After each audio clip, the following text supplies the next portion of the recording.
Our next neuro topic would be seizures. I'm starting out with some general information I think you need to know, and that is that seizures is the most common neuro dysfunction that we see in children. It's quite commonly seen. It's not one of those rare things at all.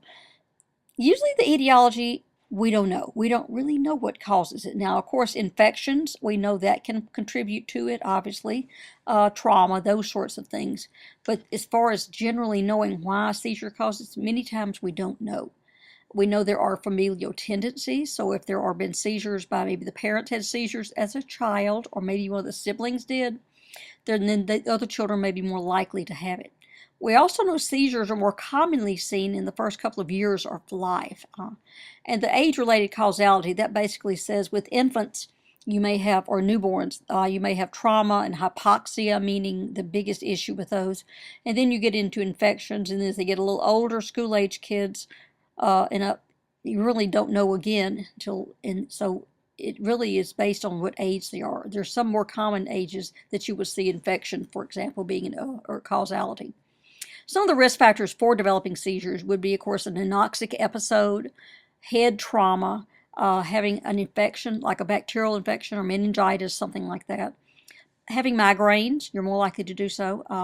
Now, obviously, if you have some type of hemorrhaging in your brain, that would lead to seizures, or exposure to toxins, and maybe environmental exposure. And then hyperglycemia, when one's blood sugar goes extremely, extremely high. Seizures are always a possibility.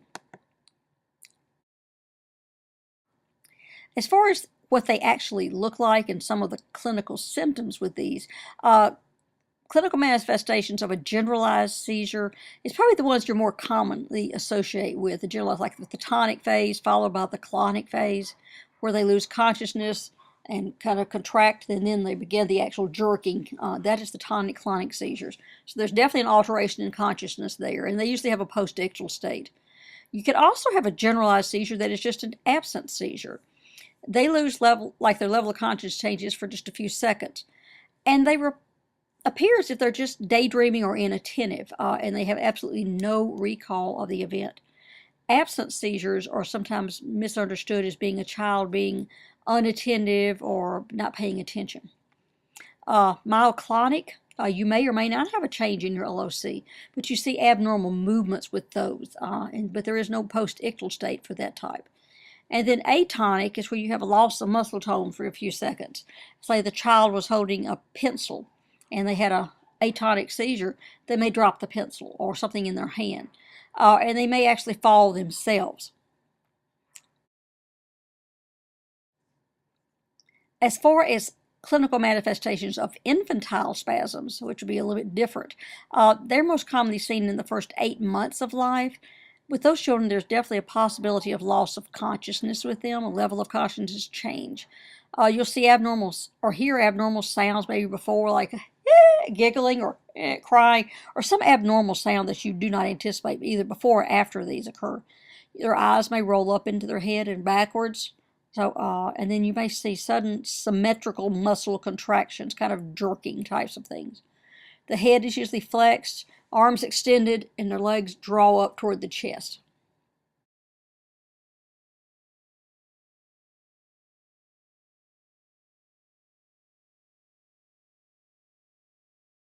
Now, for partial seizures, clinical manifestations of those will be what you call local focal types of seizures. And you may have a simple partial seizure that involves motor movements, like an adversive, where the eyes turn away from the side of the focus, maybe with or without a change in your level of consciousness or loss of consciousness. And Rolandic seizures, this is where they have tonic-clonic movements that involve the face, but it happens during the sleep, so the child has no idea that this is going on. Next would be simple partial seizure with sensory signs. And this is where the child experiences weird sensations, tingling, numbness, maybe a pain in one, like in their arm or their leg. But it's strange, and then it just kind of spreads from one area to the other. Additionally, they may also have some visual sensations that go along with this too. And then the third type of partial seizure will be a complex partial seizure.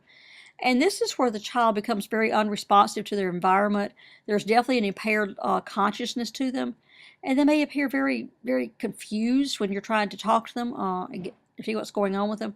Or they may see altered behaviors in them and a sensory aura, meaning they may have smells or hear sounds, those sorts of things with them. So to diagnose a child with seizures, we start out with a very thorough history. The parents need to describe to us exactly what they saw, what the child did, what sounds were made. Did you see a change in color in the child? I mean, did they turn blue? Did they quit breathing? What exactly happened? What was going on before this child had this episode?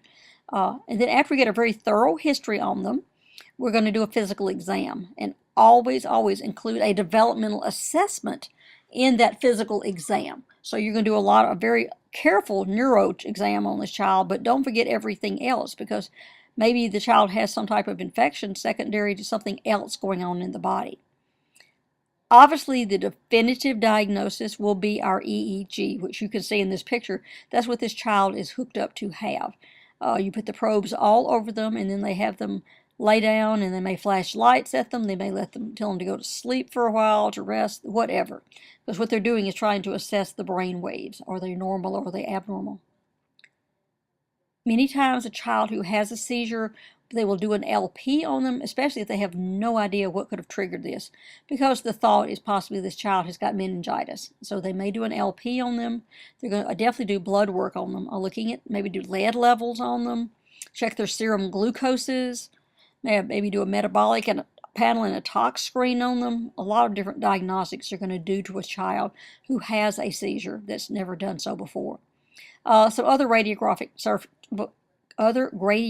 studies will be things like an MRI or a CT of the head to see if there's any reason for it. I mean, do they have a tumor, some growth, or vessel problems, anything like that, or any kind of bleeding? They're going to look for all those sorts of things to see if there's any rationale for the child having a seizure. In treating seizures, the initial objective for us is to stop the seizure that the child is having. Our objective is to protect that child. So we need to control the seizures. The child may show up at our facility in status epilepticus. That means that the child is having continual seizures of which they never gain consciousness between them, or they could still be seizing and have never stopped seizing from the time they started.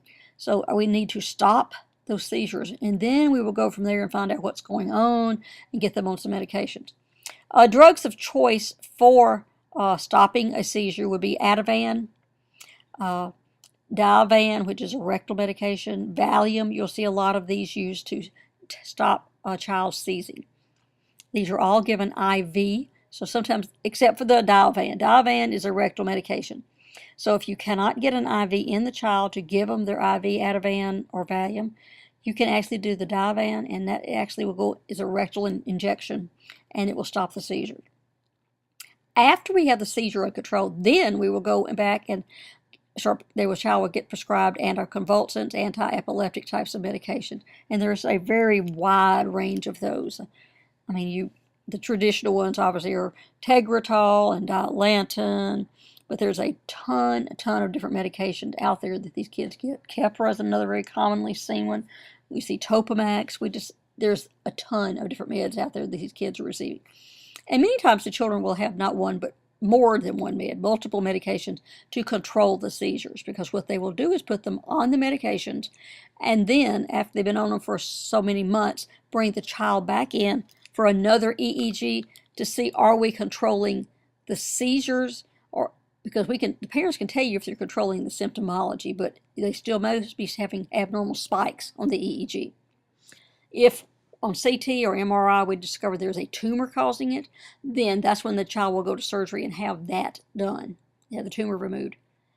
And also a vagal nerve stimulator is sometimes used in children who have numerous seizures many times a day. They may have a vagal nerve stimulator inserted in them to try to stop the seizures from happening. As far as nursing care or nursing interventions, I start out with patient and family education. If the child is old enough, we want to be sure that we're educating them as well as their parents about their disease process. The children will be on seizure precautions while they're in the hospital, which involves padded side rails, suction in the room, airway in the room, and making sure that people are aware that the child has a history of seizures. Outside the hospital, seizure precautions might involve having parents keeping the medicines on them that the child needs. Maybe if the child has frequent seizures, maybe keeping the Divan with them at all times, in case the child does have a seizure out in public. And making sure if the child is school age that the school also knows that the child has a history of seizures. We had one parent who did not, they were adamant that do not tell the school that their child has seizures, which we as healthcare providers thought was really foolish, but the mother was very insistent because she said she didn't want her child labeled as different or being ill, and there's nothing we can do about it. It's the parent's choice. Now, during a seizure, our job is to protect the child, and we do that by turning the child on their side, monitoring the seizure, the length of time that it's gone, the child's respiratory effort. Are they breathing? Are they not? In the hospital, we might be able to provide them some oxygen, but oxygen will do you no good if you're not breathing. So we time